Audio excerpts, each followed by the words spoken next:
Hi! In front of me is REALME GT Pro, and today I would like to show you how you can change and customize theme of your keyboard on this device.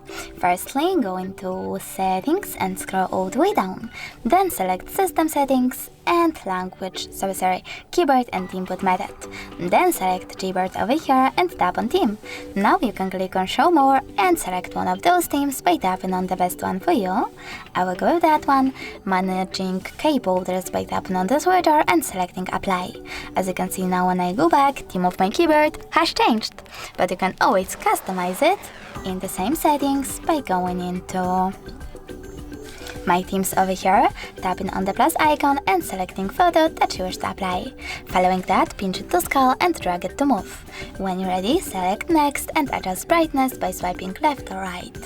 Finally, click on Done. Click on the switcher next to keyboarders to manage them and tap on Apply.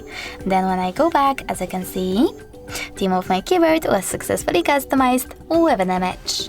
Thanks so much for watching. If you enjoyed this video, leave a like, comment and definitely subscribe. Bye!